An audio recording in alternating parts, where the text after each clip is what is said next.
You know, the biggest lessons sometimes they come from the most simplest thing. They're just covered. There was that land I used to go when I was a kid. It was a waterfront, beautiful land. I used to swim there. There was that big tree where I would walk on and I would jump in the water. It was deep enough for me to be able to swim in it. That land and that house, my stepfather lived in it. And he passed away a few months ago. And it's a land that, especially the waterfront, my mother took care for a really long time. Things at the end were pretty hard, so nobody attended to it for about 3 years. And to pay respect to my stepfather and also to give something meaningful to my mom, I wanted to make it pretty again, you know. So that was my plan. And I had a friend who came to help me because we do a lot of service trade, you know, because we help each other out. So he came and I wanted to show him what we were going to work on and the payoff that we were going to have. But the waterfront with the river, we couldn't see anything. It grew to be a forest. The trees were about that big, 3 years old trees, but there were some everywhere. We couldn't see anything. The path was hidden. You couldn't see nothing. And it's one of the lessons that I learned that day from somebody else. It looked like nothing, right? But I knew where the water was. I remembered it. So we start to walk in the forest. Mind you, it's the warmest day in Quebec. It's 44 degrees. It feels like 44 degrees. It's actually like 35. I don't know if you have that in your countries, but us, we say how, like, what's the real temperature and what it feels on the body. So it was the warmest day, 44 degrees. We don't get that often. And we have long boots, long sleeves, a hat, glasses, everything, because there's poison ivy and it's the forest, right? So you gotta take care of that, or else you're gonna itch forever. And also for the mosquitoes, right? So we are sweating in the woods and we're walking to what I recall is the path. That's where we're supposed to go. And I know because he told me after, but he was like, "What are we doing here? What am I doing? It's just the woods, right?" And then we pass the tree and we don't even see it. I know it's there, but he can't see it. And then we go a little further. And he's probably like, "What's the point? Dude, what are we doing here?" So that's kind of my first lesson, Although we couldn't see what it was, I remembered that it was there. And my friend trusted my vision. It was like a small vision, of course. It's a lesson and it's a question. What makes a vision? I'm not going to go too deep into this today, but vision. That vision that I had, my friend was able to withstand a bit more pain than usual. He could have said, "What's the point? No, you're crazy." But since my vision was perfectly aligned and I was not having any doubts, well, we moved forward, right? So where does vision come from? Because my vision came from memory, right? I don't want to overthink about it right now, but I guess that our vision comes from pattern recognition from the past to be able to project in the future, right? I don't know. And then after, trust, right?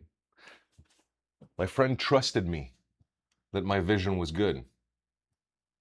And he was like, "You know what? I'm going to have a bit of pain because I trust this guy. There's probably something nice here. So I trust this guy." So trust is when somebody else is willing to walk with you, although they can't see the path fully. Trust for yourself is that you're willing to start to walk while you're not seeing the whole path also. So we get to a small clearing and he sees the water. It's about 2 meters, and he sees on the other side, and he's like, "Oh, okay, oh, I get it. Yeah, yeah, yeah, yeah, yeah. This is nice." And I said, "Yeah, yeah, but all of this is nicer. This is the this is not the worst spot, but it's just a small spot, right?" So now he got it. Just a little teaser, just a taste, and he was like, "Okay, really worth it. It's not just Gab that's crazy." So I guess that's another thing that happened. That's where it, so a little teaser, like a little feel out of it. We get that all the time when we try new things. Just to get the teaser for us to be able to go further. Some are able to withstand a lot of pain before they need a teaser. I'm part of these because my vision sometimes is good.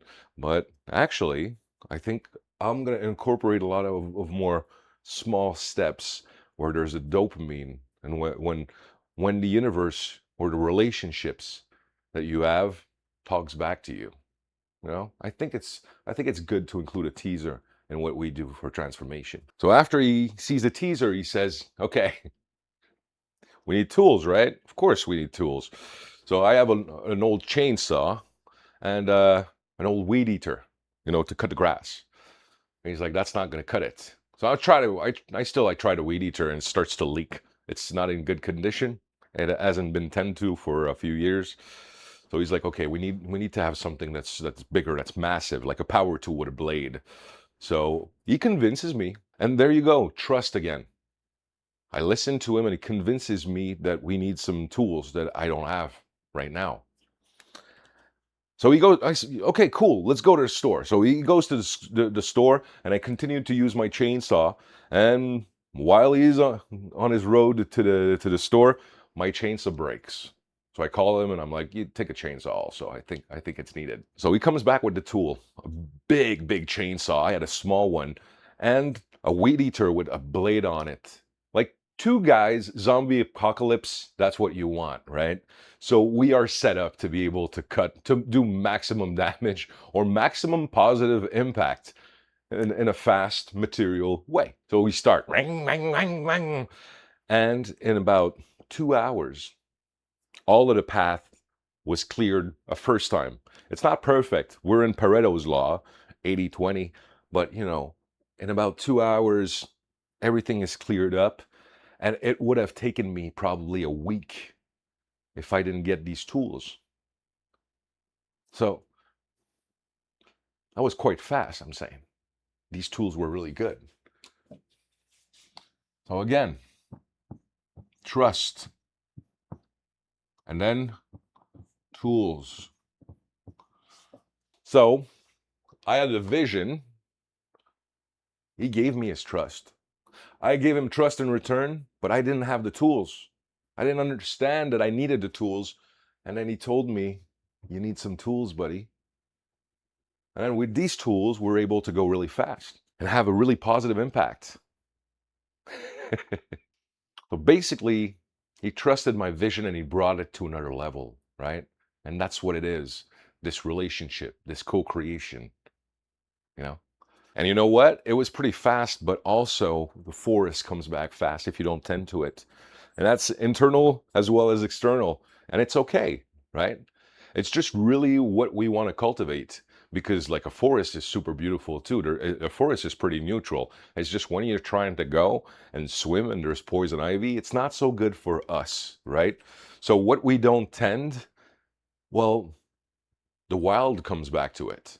And it's making me think also, is there a way that we can transform and after it stays in that direction? Or do we always need to tend to the things that grow so that we can have like a clean internal waterfront or garden? So maybe transformation is not always to become something new, right? Sometimes it's just to tend to what it is or to find back the waterfront that was just covered. The waterfront was still there. The tree was still there. I went onto it and I jumped in the water from the big branch because it was deep enough. And I recall all of these memories that I had before. It brought me joy to be able to do that for my mom so that she can you know, enjoy that place where she spent so much time and that she worked so hard, but it kind of got taken back by the wild, right? So it made me very happy and a bit sad also of what could have been, of some moments that we didn't have together because things were hard. Yeah. But I'm leaving this place and this memory with great lessons, and I wanted to share it with you.